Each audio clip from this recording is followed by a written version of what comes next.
سمین یہ چند سیاسی قیدیوں کی تہلکہ خیز داستان ہے، کیونکہ آج بھی پاکستان کی جیلوں سے بے گناہ قیدیوں کی چیخ و پکار زمانے تک ضرور پہنچ رہی ہے۔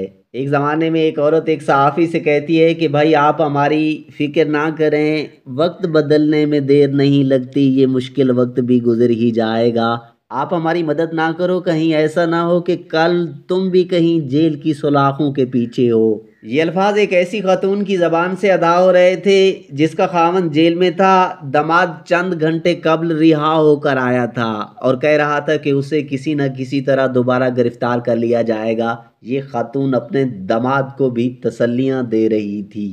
ابھی کچھ دن پہلے اس خاتون کے والد بھی انتقال کر گئے تھے اور مشکل وقت میں والد کا سایہ بھی سر سے اٹھ گیا تھا اور شوہر جیل میں بند تھا۔ سامعین، یہ خاتون رانا ثناء اللہ کی اہلیہ نبیلہ تھیں۔ یہ اس وقت کی بات ہے جب رانا ثناء اللہ منشیات کے کیس میں جیل کے اندر تھے۔ نبیلہ بتا رہی تھیں کہ ان کے شوہر کو جیل کے اندر ایک اور جیل میں رکھا گیا تھا جہاں ان کے پاس سونے کے لیے بستر تک نہیں۔ رانا ثناء اللہ کو کیمپ جیل لاہور میں رکھا گیا تھا جہاں مسلم لیگ نون کے رہنما خواجہ سعد رفیق، خواجہ سلمان رفیق اور نیب کے دیگر قیدی بھی پابند سلاسل تھے۔ رانا ثناء اللہ قید تنہائی میں تھے اور ان کے خلاف منشیات کی سمگلنگ کا مقدمہ اتنا کمزور تھا کہ خود اس وقت حکومت کے کئی وزراء بھی نجی گفتگو میں اس پر ندامت اور افسوس کا اظہار کیا کرتے تھے۔ زمین سیاسی مقدمے کا مقصد نہ قانون کی بالادستی ہوتا ہے اور نہ منشیات کا پھیلاؤ روکنا، بلکہ اس مقدمے کے ذریعے ایک سیاسی مخالف کو سبق سکھانے کی کوشش کی جاتی ہے۔ کوٹ لکھپت جیل میں قید نواز شریف اور کیمپ جیل لاہور میں قید خواجہ سعد رفیق بھی ان دنوں اسیری کے دن کاٹ رہے تھے۔ سمین، جب رانا ثناء اللہ کی اہلیہ بتا رہی تھی کہ وہ اپنے خاوند کے لیے کھانے پینے کی اشیاء تو دور کی بات ادویات بھی نہیں لے جا سکتی، تو پروفیسر شہرت بخاری کی اہلیہ فرخندہ بخاری کی کتاب یہ بازی عشق کی بازی ہے یاد آنے لگی۔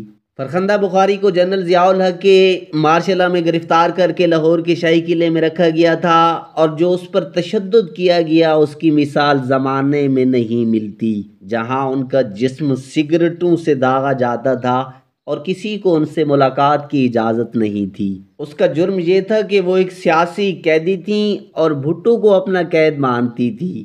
وہ ضیاء کا مارشل دور تھا، آج جمہوری دور ہے اور آج بھی سیاسی قیدیوں سے جیلیں مرد و خواتین کے ساتھ بھری ہوئی ہیں اور تشدد اور اذیت کی یہ کہانیاں کوئی نئی نہیں ہیں۔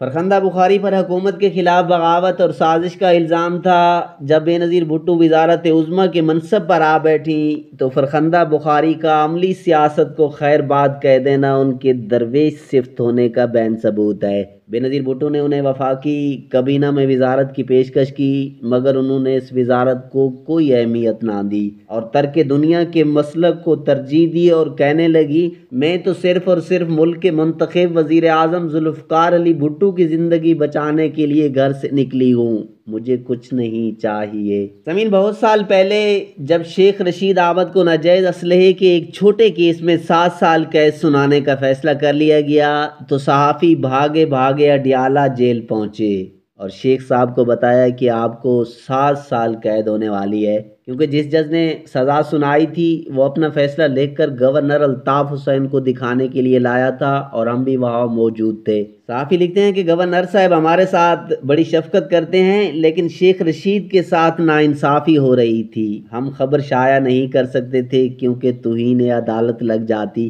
اس لیے شیخ صاحب کو جا کر سب بتا دیا۔ اسی جیل میں صحافیوں نے شہباز شریف، چودھری شجاعت حسین اور پرویز الہی کے ساتھ رانا ثناء اللہ سے بھی ملاقاتیں کیں۔ پھر نواز شریف حکومت میں آئے تو اس جیل میں صحافیوں کی آصف زرداری سے ملاقات ہوتی تھی۔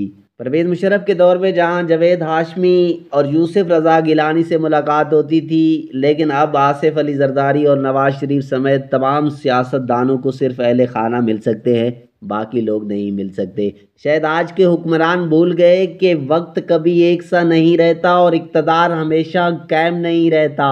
زمین، سیاست دانوں کا احتساب ضرور ہونا چاہیے، صحافیوں کا بھی احتساب کریں، مگر ارشد شریف کی طرح مارنا نہیں چاہیے اور احتساب سے انتقام کی بو نہیں آنی چاہیے۔ جھوٹے مقدمات سے ریاست مضبوط نہیں بلکہ کمزور ہوتی ہے۔ جھوٹے مقدمات کا انجام وہی ہوتا ہے جو ایک زمانے میں شیخ رشید احمد پر قائم کیے گئے جھوٹے مقدمے کا ہوا تھا، لیکن جب انہیں 7 سال قید سنا کر بہاولپور جیل بھیجا گیا تو شیخ صاحب ہر ملاقات میں صحافیوں سے اپنی کتاب کے بارے میں صلاح مشورہ کرتے۔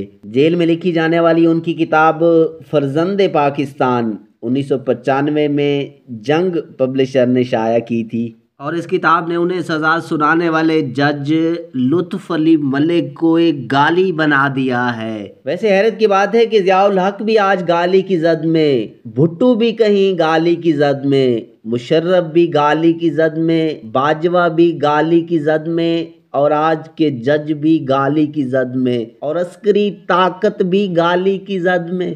سامعین، دنیا مکافات عمل ہے۔ اس ملک میں سیاست کو تو پہلے ہی گالی بنا دیا گیا تھا، اب جھوٹے مقدمات کے ذریعے قانون کو بھی گالی بنا دیا گیا ہے۔ یاد رہے، جس ملک میں قانون نہیں رہتا وہاں لعنت رہ جاتی ہے۔